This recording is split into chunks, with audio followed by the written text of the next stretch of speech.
বৈশ্বিক অস্থিরতা ও আন্তর্জাতিক বাজারে জ্বালানি তেলের দাম বেড়ে যাওয়ায় জ্বালানি তেল পাচারের আশঙ্কা তৈরি হয়েছে।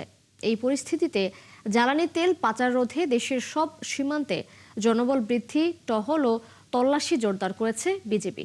বিশেষ করে আগে যেসব রুটে ডিজেল ও পেট্রোল পাচারের চেষ্টা হয়েছিল সেসব পয়েন্টে বাড়তি সতর্কতার পাশাপাশি ভারত থেকে পণ্য নিয়ে আসা ট্রাকগুলো যেন অতিরিক্ত জ্বালানি ভরে নিতে না পারে সেটিও তল্লাশি করা হচ্ছে বলে জানিয়েছেন বিজিবি কর্মকর্তারা। সহকর্মীদের তথ্য ছবিতে প্রতিবেদন। শনিবার সকাল থেকে বেনাপোল স্থলবন্দর, শার্শা ও চৌগাছা সীমান্তে অতিরিক্ত বিজিবি সদস্য মোতায়েন, টহল জোরদারের পাশাপাশি গোয়েন্দা নজরদারি বাড়ানো হয়েছে বিজিবি সদর দপ্তরের নির্দেশনায়। নায়াসিনামাইড ও স্যালিসাইলিক সমৃদ্ধ লিলি ফেস ওয়াশ যা ফেসের ডেড স্কিন সেল দূর করে দেয় দ্বিগুণ ফাস্টার ব্রাইটেনিং। এছাড়া যশোরের ব্যাটালিয়নে গুরুত্বপূর্ণ কয়েকটি স্থানে অস্থায়ী চেকপোস্ট বসিয়ে বেনাপোল স্থলবন্দর গেট দিয়ে ভারতে প্রবেশকারী দেশীয় ও ভারতীয় পণ্যবাহী ট্রাকে তল্লাশি চালানো হচ্ছে। সুনামগঞ্জের সীমান্তবর্তী বিভিন্ন এলাকায় নজরদারি জোরদার করে চেকপোস্ট বসানোর পাশাপাশি বিশেষ টহল, গোয়েন্দা তৎপরতা বৃদ্ধি সহ সন্দেহজনক পরিবহনে তল্লাশি চালানো হচ্ছে। বিজিবি অধিনায়ক জানান, জ্বালানি তেল পাচার সহ যে কোনো ধরনের অবৈধ কার্যক্রম রোধে বিজিবির তৎপরতা অব্যাহত থাকবে। সীমান্তে গোয়েন্দা নজরদারি বৃদ্ধি করেছি।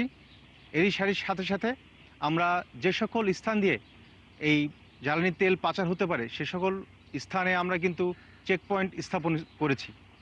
এছাড়াও আমরা সীমান্তবর্তী এলাকার মানুষদেরকে সচেতনতা বৃদ্ধির লক্ষ্যে সোশ্যাল অ্যাওয়ারনেস প্রোগ্রাম করছি। সাতক্ষীরার ভোমরা স্থলবন্দর দিয়ে ভারত থেকে পণ্য নিয়ে আসা ট্রাকগুলো যেন অতিরিক্ত জ্বালানি নিয়ে ফেরত যেতে না পারে তাই তল্লাশি করা হচ্ছে।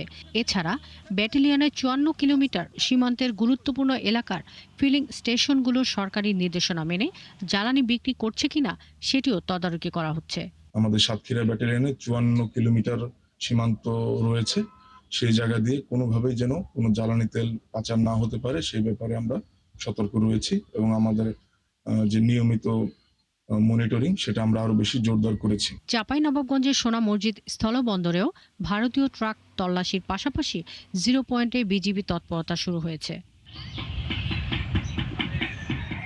দিনাজপুরে হিলি সীমান্তে সতর্কতা জারি করেছে জয়পুরহাট 20 বিজিবি ব্যাটালিয়ন। গত বৃহস্পতিবার সকাল থেকে হিলি সীমান্তবর্তী আঞ্চলিক সড়কগুলোতে জ্বালানি তেলবাহী লরি, ড্রাম চলাচলের ওপর বিশেষ নজর রাখা হচ্ছে। শনিবার সকাল থেকে পঞ্চগড় 18 বিজিবি ব্যাটালিয়ন বাংলা বান্ধা স্থলবন্দর ও জেলার সীমান্তবর্তী 135 কিলোমিটার সীমান্ত এলাকায় বিশেষ নজরদারি বাড়িয়েছে। শাকিলা, সম্পা, একাত্তর।